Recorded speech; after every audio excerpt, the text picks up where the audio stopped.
Hello, hello. Happy New Year po sa inyong lahat. Marami ba ang naputukan? Sana all. Again, thank you po sa inyong suporta. Sana po andyan pa din kayo hanggang magtapos ang taon na ito at sa mga susunod pa na taon na darating. At sana dumami na tayo. New Year, New Me na nga ba? Ilan ba dito ang katulad ko? Alam ko marami tayo. Marami tayo na mahilig maghabol sa isang tao.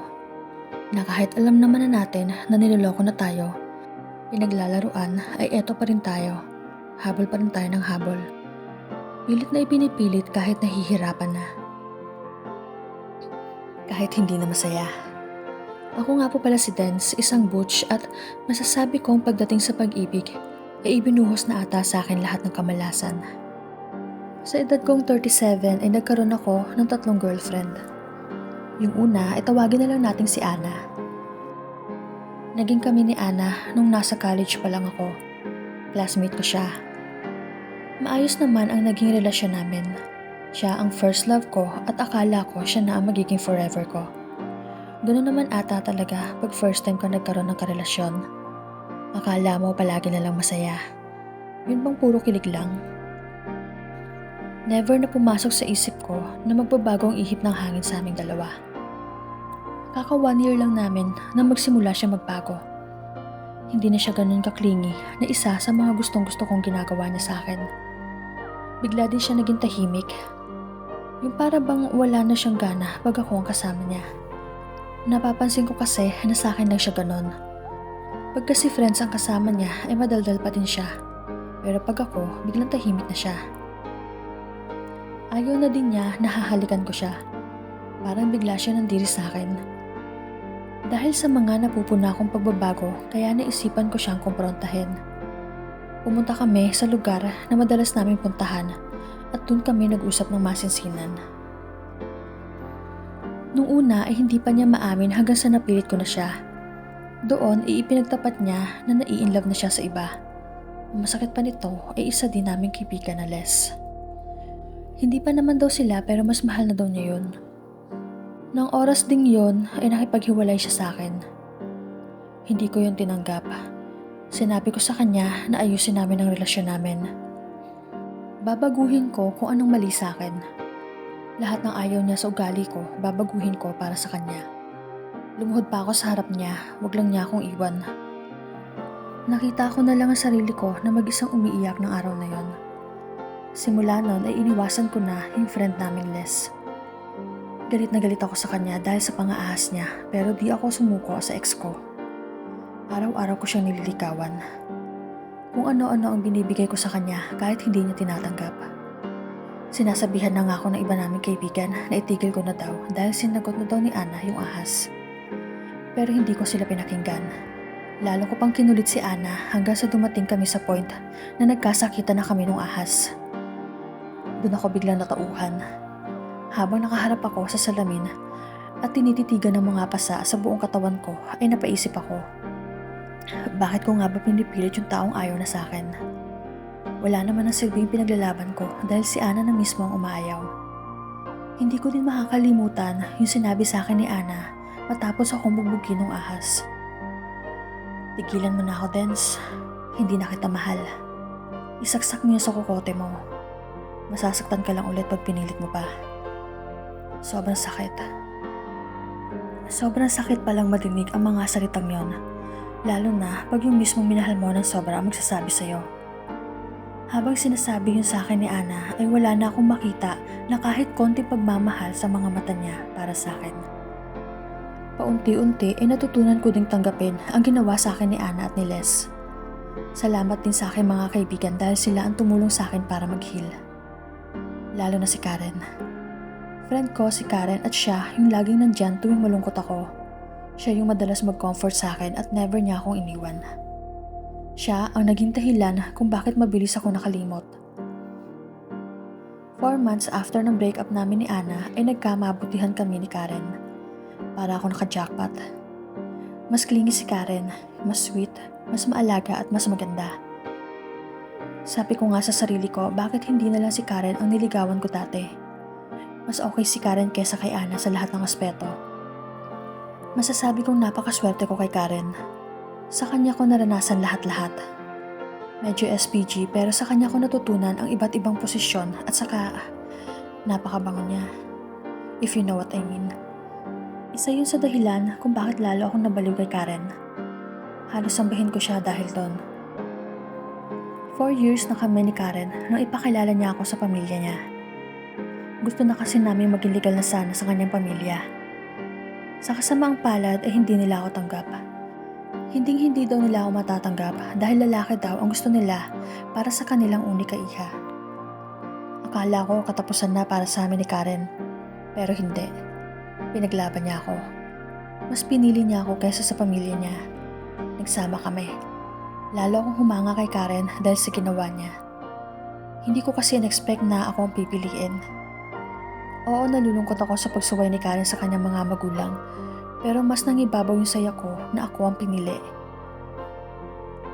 Lumipas ulit ang 2 taon na pagsasama namin ni Karen nang magpaalam siya sa akin na dadalawin niya ang kanyang pamilya. Pumayag agad ako dahil matagal ko na rin siyang kinukulit na makipag-ayos sa kanyang mga magulang. 1 week siya nagstay doon pero pagbalik niya sa bahay namin ay parang may nagbago sa kanya. Lagi na siya may ka-text at hindi na din niya pinapahawak sa akin ang cellphone niya. Nung una, hindi ko pa yung pinapansin dahil okay pa naman kami. Nakikipagtalik pa din siya sa akin at ramdam ko pa din na mahal niya ako. Kaya lang habang tumatagal ay lalong lumalala ang mga nangyayari. Madalas na siyang umuwi sa kanila at every time na nandun siya ay hindi niya ako tinetext. Hindi siya nag-a-update sa mga nangyayari sa kanya doon. One time na umuwi siya sa kanila ay nag-text sa akin ng kapatid niya gamit ang cellphone ni Karen. Naaawa na daw siya sa akin kaya hindi niya na natiis na sabihin sa akin na may boyfriend na daw ang ate niya. Anak daw ng kaibigan ng mama nila. Ayaw ko maniwala dahil iniisip ko na baka sinasabi lang niya yon para hiwalayan ko ang ate niya. Alam ko kasi na ayaw nila lahat sa akin. Tinawagan niya ako at ipinarinig sa akin ang pag-uusap ni na Karen at ng lalaki. Nag-uusap sila ng tungkol sa kasal. Ang sakit. Wala akong kamalay-malay na niloloko na pala ako ni Karen. Sobrang minahal ko si Karen at alam kong mahal na mahal niya din ako pero bakit ganun? Sobrang gulo ng isipan ko ng mga oras na yon.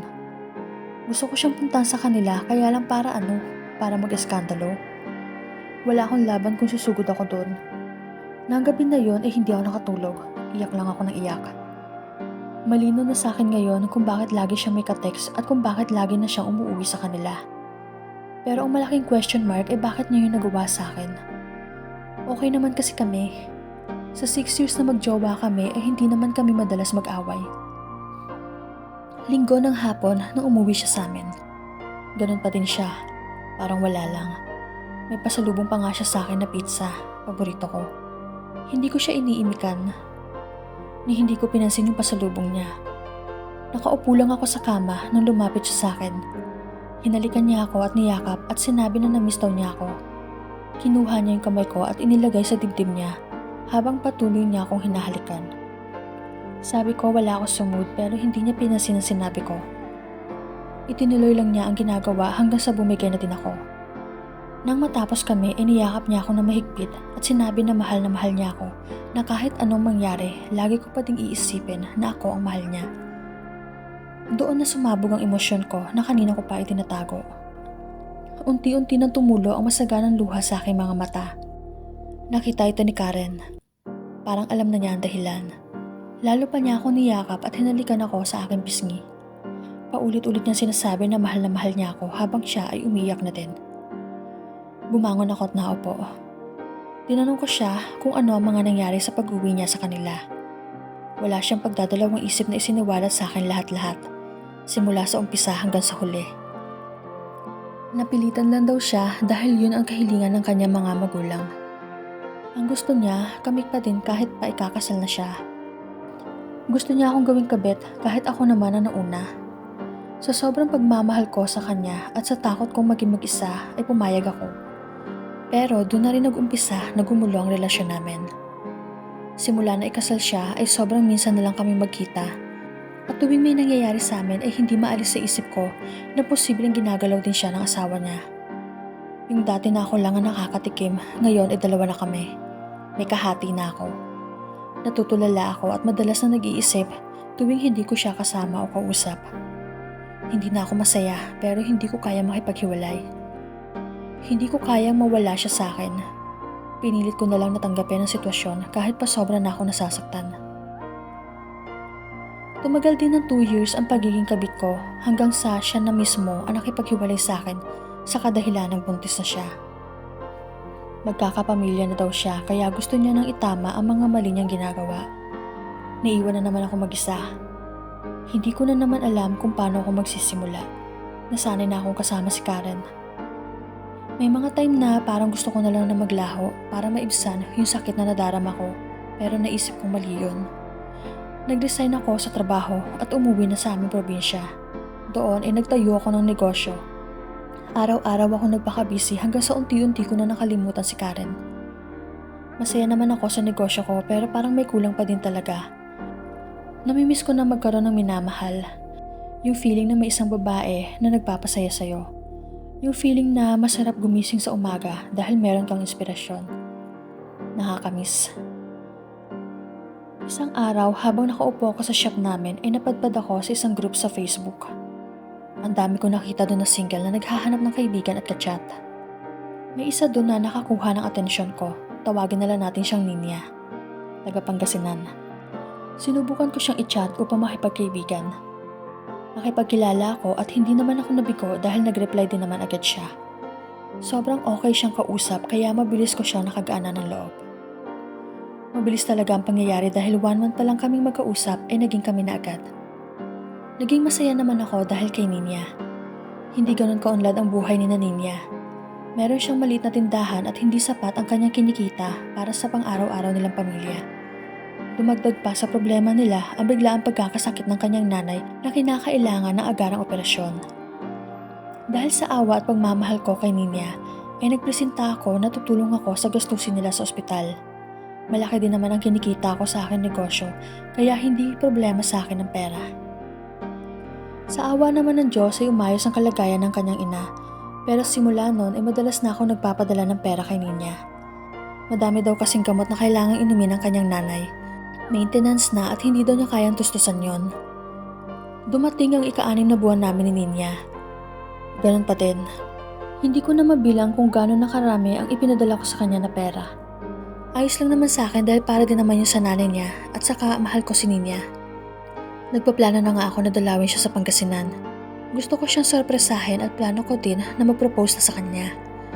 Isang araw habang nagbabantay ako sa shop ay napascroll ako sa Facebook. Bigla ako nakita na nakapost sa group ang mukha ni Ninya. Binasa ko ang caption. Mag-iingat kayo sa babaeng ito. Peperahan lang kayo niyan. Lahat ng pinagsasabi niyan ay pawang mga kasinungalingan. Walang sakit ang nanay niyan. Walang iniinom na maintenance. Maniwala kayo sa akin dahil ako mismo niloko at pinarahan niya. Hindi agad nag-function sa utak ko ang mga nabasa ko.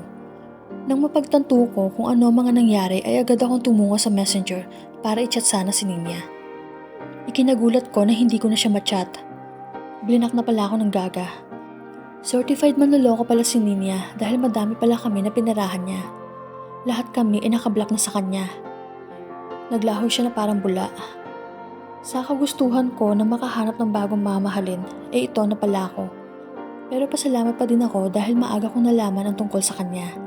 Sa ngayon ay single pa din ako. Sa pagpasok ng taong 2024 ay ipinangako ko sa sarili ko na sa sunod na magmamahal ako ay hindi lang puso ang papairalin ko, kundi pati na rin ang utak. Lalong-lalo na hinding-hindi na ako maghahabol sa mga babae na walang ibang gagawin kundi ang saktan lang ako. Hihintayin ko na lang na dumating si Miss Right. Ikaw, anong New Year's resolution mo? I know you told your friend you're not okay, and tell me what's wrong and why you